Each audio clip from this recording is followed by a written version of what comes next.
నమస్తే. కొమ్మినేని శ్రీనివాస్ అరెస్ట్ సంచలనాన్ని రేకెత్తించింది. దానితో పాటు కొత్త మలుపులు తిరుగుతూ ఉంది.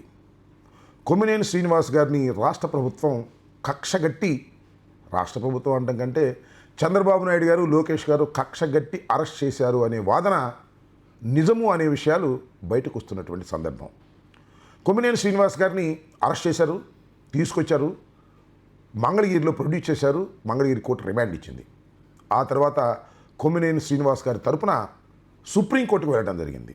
సుప్రీంకోర్టులో ఈరోజు వాద ప్రతివాదాలు జరిగాయి. చాలా ఆసక్తికరమైనటువంటి వాద ప్రతివాదాలు జరిగాయి.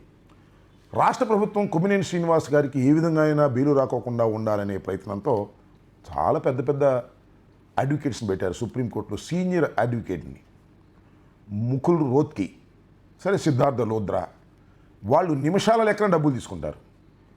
అలాంటి సీనియర్ మోస్ట్ అడ్వకేట్స్ని సుప్రీంకోర్టులో ఎంగేజ్ చేసింది రాష్ట్ర ప్రభుత్వం. అంటే కొమ్మినేని శ్రీనివాస్ గారిని బయటకు రాకోకుండా ఎలా నివారించాలి అనేటువంటి అంశం మీద. దాని మీద వైసీపీ కూడా ఆయన తరపున కోర్టుకు వెళ్ళడం, అక్కడ కూడా న్యాయవాదులు పెట్టడం, దాంతోపాటుగా మాకున్నటువంటి సుధాకర్ రెడ్డి గారు ప్రత్యేకంగా దీనికోసం వెళ్ళటం జరిగింది. వాద ప్రతివాదనలు విన్న తర్వాత చాలా ఆసక్తికరమైనటువంటి ఆర్డర్ పాస్ చేసింది. తక్షణమే వితౌట్ డిలే కొమ్మినేని శ్రీనివాస్ గారిని విడుదల చేయండి అనేటువంటి ఆర్డర్ పాస్ చేసింది. ఆర్డర్ ఇంకా చేరలేదు. బహుశా ఈ సాయంత్రానికి చేరవచ్చును అనుకుంటున్నాను. ఇవాళ రిలీజ్ కావచ్చు, లేదా రేపు రిలీజ్ కావచ్చు. అయితే సుప్రీంకోర్టులో వాద ప్రతివాదనలతో పాటుగా జడ్జెస్ కామెంట్స్ చాలా ఆసక్తికరంగా ఉన్నాయి. అదేంటంటే, ఒక డిబేట్లో అవతల వచ్చినటువంటి విశ్లేషకుడు కానీ అనలిస్ట్ కానీ తమ అభిప్రాయాలను చెబుతున్నప్పుడు నివారించడం సాధ్యం కాదని, ఎందుకంటే భావ ప్రకటన స్వేచ్ఛను అడ్డుకున్నట్టు అవుతుందని, వాళ్ళు ఏదైనా తప్పుగా చేసి ఉంటే అది వారే బాధ్యుడు తప్ప ఆ యాంకర్ బాధ్యుడు ఎలా అవుతాడు అనే ప్రశ్న కోర్టు వారే అడగటం మనం చూసాం. ఇవాళ ప్రత్యేకంగా వాద ప్రతివాదనల గురించి కూడా చాలా నేరేటివ్గా వార్తలు వచ్చాయి. అంటే ఒక మీడియాలో యాంకర్గా ఉన్నటువంటి వ్యక్తి అవతల కొన్ని ప్రశ్నలు అడిగినప్పుడు వాళ్ళు జుగుప్సాకరమైనటువంటి ఆన్సర్లు చెప్పినప్పుడు ఇతను ఖండించుతాడు, లేదా నివారించడానికి ప్రయత్నం చేస్తాడు. ఖండించటం, నివారించడం అనేది నైతికతకు సంబంధించిన అంశం. అలా ఖండించకపోయినంత మాత్రాన అతను నేరస్తుడు ఎలా అవుతాడు అనేది ఇక్కడ చాలా క్లియర్గా సుప్రీంకోర్టు చెప్పిందనే విషయాన్ని మనం తెలుసుకోవాల్సినటువంటి అవసరం ఉంటుంది. దానితో పాటు మీరు ఒకసారి చూసినట్లయితే కొమ్మినేని శ్రీనివాస్ గారిని అరెస్ట్ చేయటమే కాదు, కొమ్మినేని శ్రీనివాస్ గారు పనిచేస్తున్న సాక్షి టీవీ మీద అటాక్ చేశారు. విజయవాడలో అటాక్ చేశారు, మరి మంగళగిరి రోడ్లో ఉన్నటువంటి సాక్షి ఆఫీస్ మీద అటాక్ చేశారు, ఏలూరులో అటాక్ చేశారు. పలు చోట్ల లేడీస్ని పంపించి అటాక్ చేసి గేట్లు ఎక్కి సాక్షి అనే బోర్డులను తగలేసినటువంటి సందర్భాలు ఉన్నాయి. దీనికి ఏం సమాధానం చెప్తాడు చంద్రబాబు నాయుడు గారిని అడుగుతా ఉన్నా. చంద్రబాబు నాయుడు గారు వాళ్ళ మీద కేసులు ఎందుకు పెట్టలేదని అడుగుతా ఉన్నా.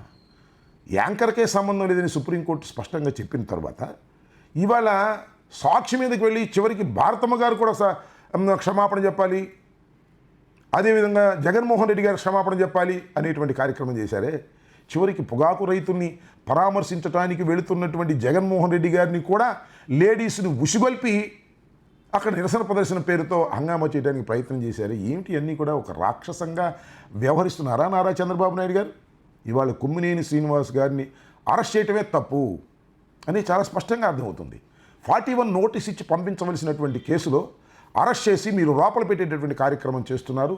ఇది చాలా దుర్మార్గమైనటువంటి అంశం అనేది చాలా క్లియర్గా తెలుస్తూ ఉన్నది. మేము ఇంతకుముందు కూడా చెప్పాం, కృష్ణరాజు గారు మాట్లాడిన మాటలు సాక్షికి ఏమి సంబంధం, జగన్మోహన్ రెడ్డి గారికి ఏమి సంబంధం, కొమ్మినేని శ్రీనివాస్ గారికి ఏమి సంబంధం?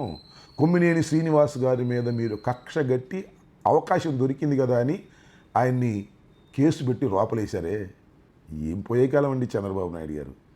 ఎన్టీవీలో పనిచేస్తున్నప్పుడు మీ ప్రభుత్వానికి ఆ రోజున క్రిటిసిజం చేస్తున్నాడనే ఉద్దేశంతో నరేంద్ర చౌదరి గారి మీద ఒత్తిడి తీసుకొచ్చి అతను బయటికి పంపిస్తే గత్యంతరం లేని పరిస్థితుల్లో ఒక జర్నలిస్టుగా ఖాళీగా ఉండలేడు కదా. జర్నలిస్ట్ ఏమి వ్యవసాయం చేయలేడు, వ్యాపారం చేయలేడు.